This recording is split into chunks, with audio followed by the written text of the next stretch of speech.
10 seconds. A minute. Gonna run out of things to say. Hi guys, welcome back to the Common Sense podcast. It's been a while. I'm Yeni and I'm taking over today. Today I'm going to talk to Mike about the journey that Common Sense has been on. We're doing a lot of brand new things. So we're going to talk a bit about the lows, the highs, even a bit of Grey's Anatomy gets in there. So really hope you enjoy the podcast. Yeah. I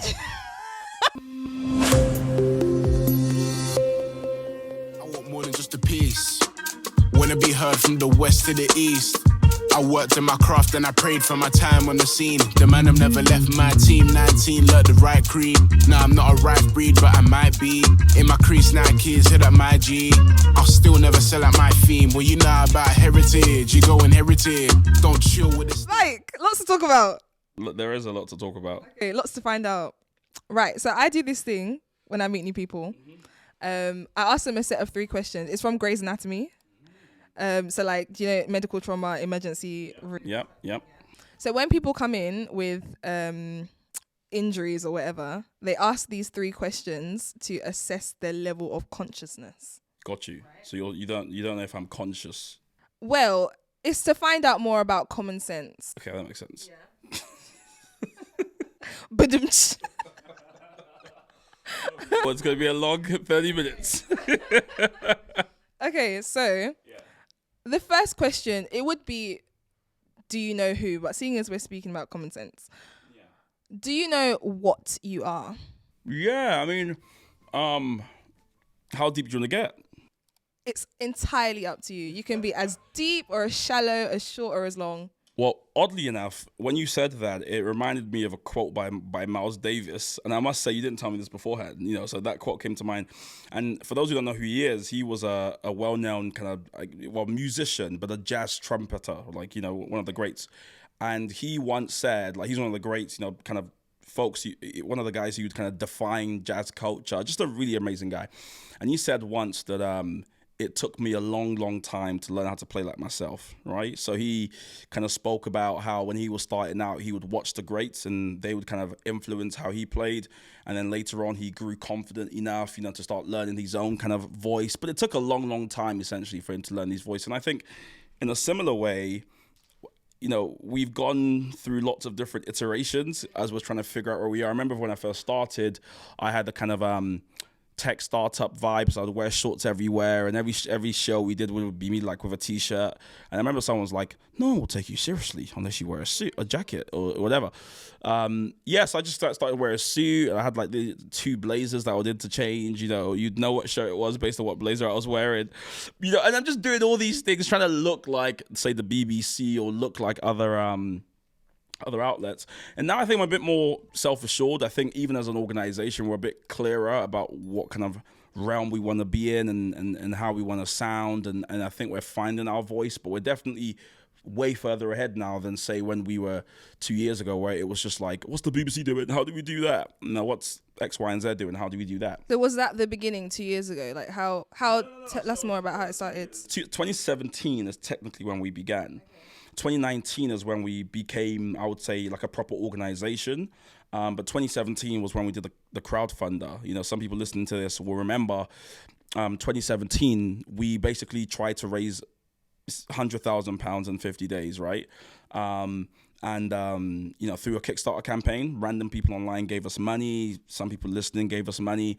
And at the time, it was more like a lot of angry people who had different frustrations about the media and who just came together, united in anger.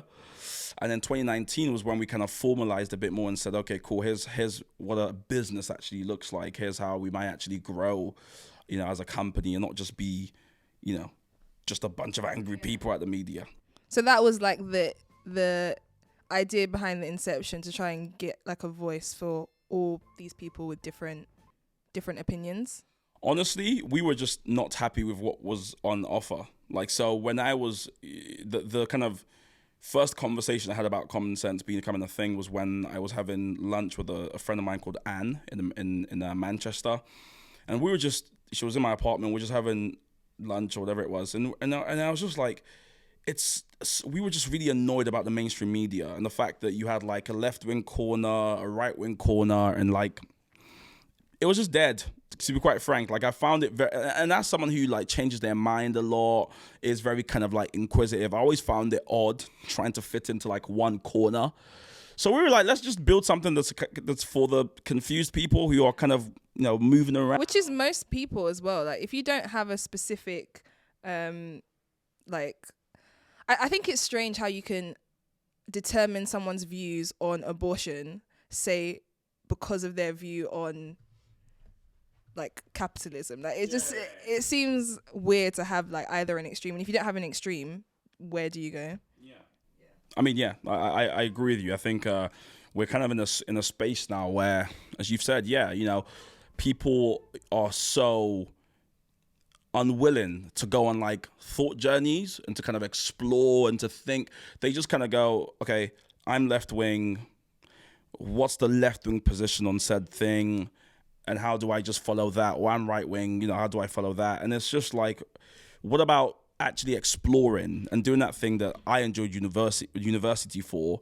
You know, I read philosophy, and there was a time where, or there are periods where the lecturer would be like, oh, I want you to take this position and think about, and I'm like, oh, I don't really believe in this, but let's go on the journey. And you kind of, at the end of it, you kind of go, maybe I do believe in it. You're just, your brain has been stimulated. Critical thinking. Yeah, something that was at some stage super cool, but now it's just like, no one does that anymore. It's boring. Whenever you think of the critical thinking module, it's like, oh, here we go again.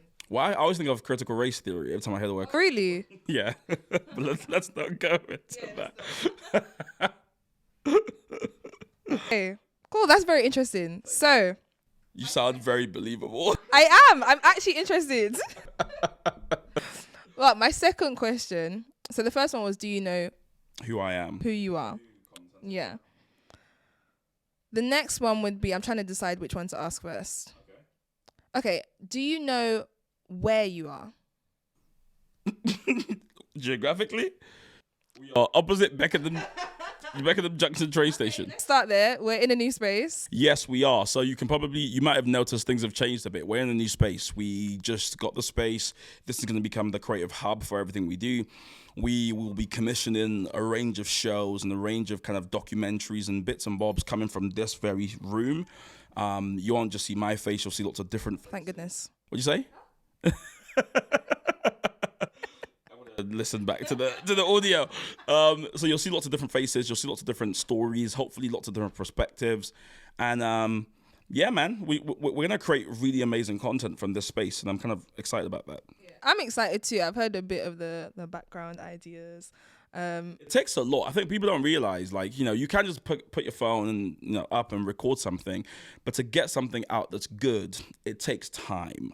You know, it takes kind of going back and forth, producers, you know, really trying to find, and then you have to put it out, and then you have to listen to the feedback, and you know, so people be like, just record, and it's like, no, it's different. When you're sole creator, yeah, you can just record. When you're part of a kind of network and you've got other people involved, you have to try and fill everyone's ideas. Like, it's more difficult than it looks from the outside to get things off the ground. So do you not think that having the network, there's an element of, I guess, ease that comes with that, because there's more parts, there's more people, there's more kind of investment, as opposed to if you were just doing it by yourself? Yeah, it's a blessing and a curse. And I mean that like in the kindest way. The blessing part, as you said, is there's lots of ideas and lots of people. And so you can always get people's ideas and people's thoughts. The curse is turning around or moving 30 people one way is much harder than like moving one person one way. You know, making sure everyone agrees, everyone's happy. In the kind of creative world, as you know, not every idea is kind of the winning idea. So also kind of making sure people are okay with that is also quite difficult. So yeah, it's a curse, but it's also a massive blessing. Yeah. And it looks exciting. It's been more blessing than curse, I would say. That's good to hear. Yes. So, right. So in like pivoting or moving, say 30 people, where along in your journey as Common Sense do you think you are? So 4 years ago it was like the super beginning. Yeah. And then like what kind of stage are you at now, and what are your hopes? Oh, that's lovely. What are my hopes today? I hope children are the future.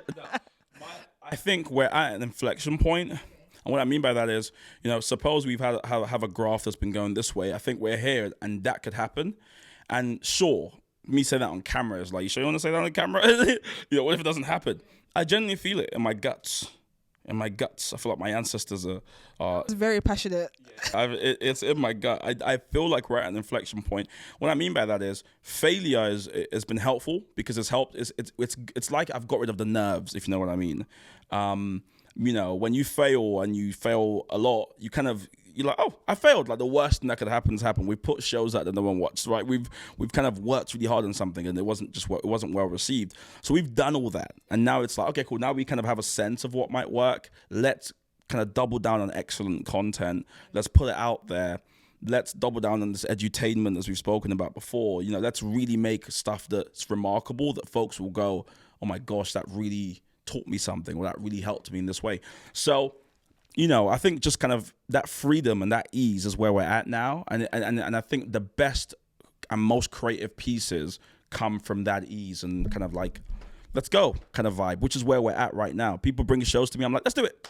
Let's go, kind of, rather than, oh, I don't know if it'll work. Who knows if people will like it? Like that kind of vibe, which is where I was at, say 3 years ago, just scared about everything, Yeah. So what was like the moment where it was like, okay, no, we're doing this. You're getting past the lockdown. I'm joking. No. I was actually ready to like, let's unpack that. So when you say lockdown, Mike, what do you mean?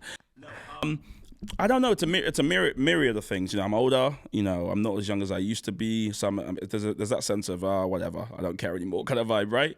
A lot of the people in the network equally are kind of like older, and so they're kind of like, it's now or never. Like, let's do it or not do it. We've been able to get some funding, so that's been quite helpful as well. There's a kind of B2B side, so a business to business side of what we do that's also been like doing well. And so that also gives you a bit of freedom as well. You're not worried about money, which is oftentimes what kills businesses. Money is basically oxygen to a business. And so imagine having like a little canister like that, and people are like, be creative. You're like, but I might die. So having just more oxygen gives you more freedom.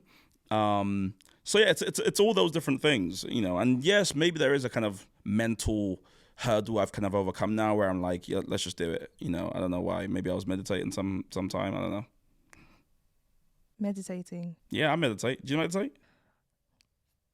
I don't know if I'd call it meditating. You do. Contemplate the complexities of life. Get out.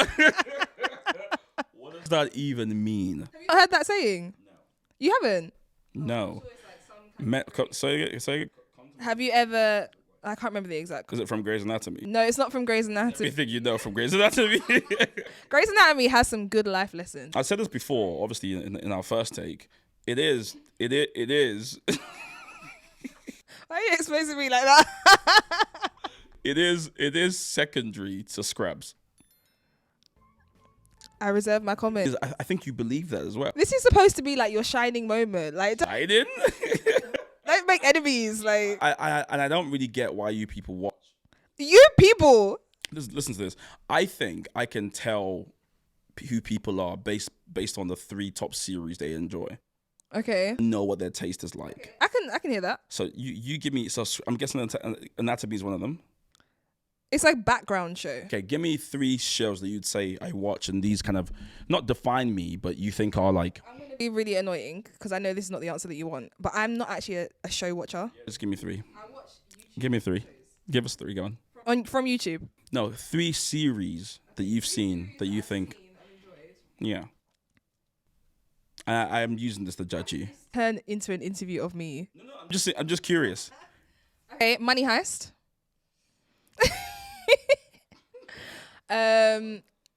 Literally any crime documentary ever, like Married and Murdered, Love Ties, like literally any kind of murder true crime documentary. And How to Get Away with Murder. Yeah, poor. I'm so sorry. When you spoke about the middle one, I was like, okay, How to Get Away with Murder. Yeah, that was a good show. Come on. No Breaking Bad, no Game of Thrones, no Ozark. So like, I'm not the person who's gonna watch something that lasts literally for decades. Wire, no, like nothing. Is that a comedy show? I hate like. Is The Wire a comedy show? It's not a sitcom. Oh no, that's The Office. Anyway, back to you. The Wire is only the greatest series I think ever on TV. But you don't have time because you're watching Grey's Anatomy. Where do we go from here? I'm joking. I like Grey's and I like Scrubs. Scrubs is just more fun. Scrubs, it's too sitcom-y. I don't like it. And Grey's Anatomy isn't. Grey's Anatomy is not a sitcom. It's a drama. You win. Would we ever have a Common Sense TV show? TV show? Yeah. That would be interesting. I have always thought about like kind of partnering with major networks and that being something that happens. And obviously through Common Sense Studios, that is something that's possible to kind of work with.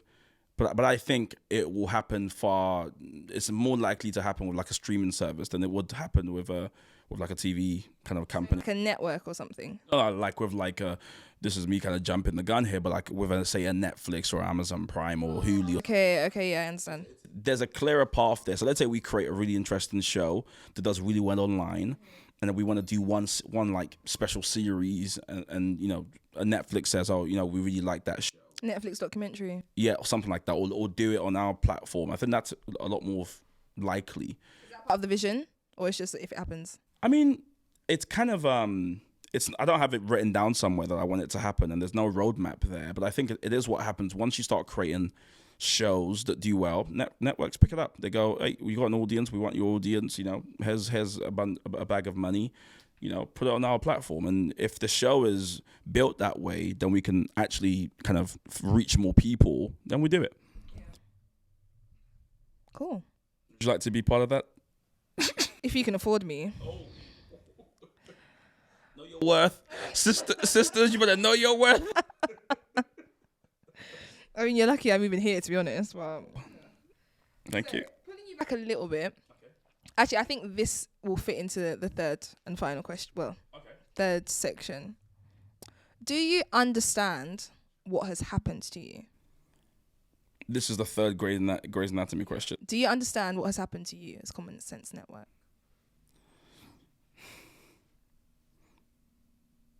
No. Is that a no, you don't understand, or no, you don't understand the question? I was gonna say that this sounds. I think this is. This is probably a I don't know what you mean. Okay, sure. Fine. So am I aware of like all the things going on right now? Yeah, or just like you talk about like how Common Sense has evolved in its, you know, path and trajectory. Yeah. Do you have a conceptual understanding of like how big or how small it's been, or it can be? Like, does it make sense where you started to where you are now? That's interesting because I think probably ordinarily everyone thinks kind of in this linear growth plan, right? This idea that you kind of go, I was one person, now we're 36. We had £0, now we have £100,000. And people like trace that, you know, to kind of measure the growth or the success of a thing. We don't necessarily have that journey. It's kind of been like that. And I think it's more been a journey of trying to work out what works more than like just, it's because it's not normal business. Normal business is you service one you service one client, they share a good word about you with someone else, you service two clients, and you know, you kind of go up and you just service more clients, as it were. Ours is odd. It's like we've made a bag of impact. You know, there was a time where one of our writers, you know, one of the pieces they wrote with our network got put into Key Stage 3 textbooks across the country. We've won awards, of course. We've been selected as top this and top that, and, you know, lots of recognition and whatever, you know. But it's also been very hard to think of how do you actually monetize. And I think any content creator knows, like, you know, everyone thinks about advertising. If you make content, one of the only ways to make money is to advertise. We're not just some content creator. Like we do all these other things. You know, we've got, you know, Common Sense Plus and a kind of B2B research and marketing agency. Then we've just built this new studios, and there's all these different bits going on. And so, you know, there hasn't been a linear growth plan at all. I remember, this is like my pursuit of happiness moment, when with that one jacket I was telling you about, I connected with this man who was like, who had lots of money, essentially, is the best way to put it. And he was in London, and during this period I was in Manchester. So he was like, okay, if you want me to potentially invest, would love you to come to London, right? So I was like, oh my gosh, I'm gonna be rich, so I ironed my blazer, I put it on, I was like going to London with like, I looked a mess when I look back, like, I just looked a mess, but I was kind of everything sweating, getting to London, got to London, had to go to bank because that's where he was, went to his office, and he came out, he was late, he was about 10 minutes late, he said they had another meeting, I was like, I'm fine, I'm gonna be a millionaire, I don't mind. So he came out, and he sat down with me and he was like, hey Mike, how you doing? I was like, I'm good, sweating, like telling him about the idea. At the time I didn't really know what it was. I was just saying all sorts of stuff. When we're gonna be, and he was like, this is amazing. Okay, I've gotta go, but this is literally 10 to 15 minutes we spoke for. He was like, I've gotta go, but let's catch up next week. Come down next week. I was like, sorry, what? But obviously I didn't say that. I was like, thank you, sir. I shook his hand and he left. I just traveled from Manchester to London for a 50-minute chat for this guy to then say, let's catch up next week. I just thought, are you joking? But I just took my bag and I went back to Manchester. And I was on the train just like that. It would have been a great scene for like one of those movies where like there's a montage like, is it going to happen for me? And I was just there like that, So I've got so many of those stories of just kind of just trying to make it work. And everyone's like, it's Yeah. the news and content and just let it go. It's just too nebulous. It's too specialist. It's too niche and all that kind of stuff, and here we are. Yeah. So on that, have you had like support from friends? Or? Oh yes, we started with people giving money. The thing is, and this is probably a good thing for like folks who want to start something to hear. For every 100 people who say it's not going to work, I don't believe in it, there are equally 100 people out there who do. And you just have to sometimes go around long enough to actually find those people. I believe there's an audience for everything. I really believe that. Some audiences are just harder to find than others, but there's an audience for everything. Now, of course, I'm not saying apply that to the extreme. If you've been trying to do something for 38 years and no one's picked it up, then That's a very specific number. It just can't. It just. It just came to my mind, but if that's the case, then obviously, take a cue. Like, be like, okay, maybe it's not meant to happen. But generally speaking, I don't think, like there was people who like within a year of us existing, they're like, oh, it's not blown. I'm thinking it's been a year, bro. But people always think, and it's really sad about the kind of, social media age we live in. Things that grow super quickly die super quickly.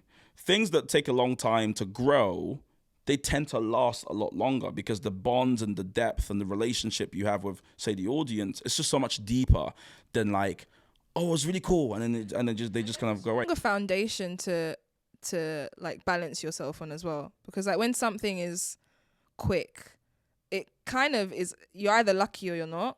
Whereas when you talk about you've been through like the ups and downs, trying to figure this out, picking what works, you have a greater understanding of, okay, this is like a solid thing to continue building on. Yeah, absolutely. And for me, I hated hearing that when I was young.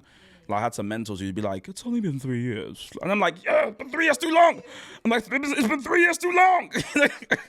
And now I'm like, you know what? They have a point. Yeah. They have a point. It's slow and steady wins the race. That's like the most what cliche thing ever. But it's true, slow and steady does win the race. Yeah. It's like businesses as well. Like, remember, like I was telling you the other day, like before when people started businesses, it'd be because they'd been working in that industry for 10, 20 years and now they're going to start a business. But now it's very much got an idea, let's do it. If it makes money, and if it doesn't, we move on to the next one. Yeah, literally. So, yeah, for all these reasons, I'm happy we're here now. I'm happy we're working on a potential show that you might be doing. Don't give them too much. Sorry, never mind. We've got Hamish here who's got a show as well. I mean, there's just so many cool things happening, and I'm as they say, I'm here for it. As they say. You know how I know I'm an uncle. So when I was I put an Instagram post up when I was doing like the introduction to this place, and I was telling people like how it looks, and I was like, this set, it has nice vibes. And I just cringed. I just thought, what does that even mean? Thing is, I even cringe hearing it come from you. It just sounds off. I'm young, but for some reason, when I was like, it's nice vibes, and like someone commented like vibes, like what? That sentence makes no sense. Definitely give uncle vibes. I think you give auntie vibes. Do you think so? Yes. I embody that. I like that. No, because I think I look young. So sometimes I'll be on the street and teenagers, kids, will be looking at me eye to eye, like we're the same level. And it's like, can you respect me a little bit? So I think I have to embody the auntie a little bit. And are you actually an auntie or you're not? Because I'm actually an uncle. I'm an auntie, yeah. I have a niece and a nephew. Okay. They love me. I love them. I also want to be the cool auntie. I'm definitely the cool uncle. As in, I just give them money. That's what they all say. I really am. I'm like, hey, what's up, guys? Here's like, see, you're dropping £5 like just sneak it into their hands as they walk off. That's my kind of vibe. But I'm also the disciplinarian. You definitely give me that vibe. Whoa. Yes. No, you do. You give me like, yeah, let's play, but respect yourself. As a Nigerian man, I think what it is it's the whole let's play, but don't get too familiar. You play and the kid slaps you. You're like, slow down now. Oh. Way now, which is what my parents were like. They would laugh with us, but if we like said something stupid, it would be like, hold on now. It's not. Look, you know that the mood has changed. Don't get on top of yourself. Like, don't get over yourself, kind of vibe. So yeah, no. Thank you for doing this as well, man. This is cool. It's been quite odd. Should I tell you what? I'm the worst person to interview. No, not even interview. I'm just not a good interviewee. So I did a podcast with these lads the other day. They wanted me on their podcast, and I did it with them. And I felt so sorry for them because I was such a terrible guest. How? Because like, I'm just thinking about too much. So I'm like thinking about the production. I'm thinking about the lights. I'm thinking about all these other things. So when they're asking me questions, I'm just giving these shallow answers and like I'm just not. My energy isn't there. So they're like, "What's up, man? Welcome to a new episode." I'm just like, all these other things in your head. yeah. And I just find I'm just not a good interviewee. So I find myself very boring. So in my head, I would rather be on that side, kind of setting you up to kind of knock out the park, as it were, than me being the person. So thank you for putting up with this. The hot seat suits you. Really? I mean, me grilling people. No, you being, well, I don't think I grilled you, but. Who are you? What do you think about before you got to bed at night? I think they're good questions though. Yeah, they are good questions. But do you get what I mean in that? Like, I even my like cadence, I'm more of like it sounds like I should be grilling somebody than answering questions. I'm just not fun. I don't know. Whatever. I don't know. Well, last question for you. You can test that theory on the last question, right?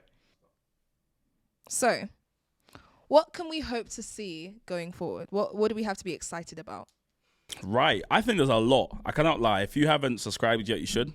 So subscribe now. It's time to click the button. Smash that subscribe button. And don't forget to turn your notification bell. No, I think you can look forward to content, great content. I think we're kind of in a space where we know, like I said, our voice and what we want to kind of offer in the kind of news ecosystem.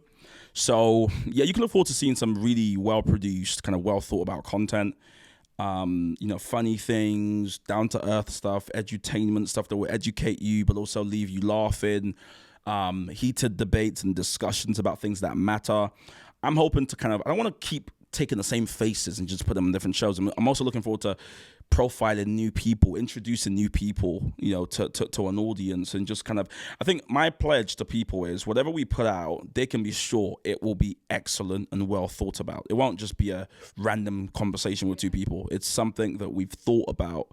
A whole team has gone back and forth on how to best put it out, and we're going to put out these pieces of excellent content one after the other, and I just think it's going to be great.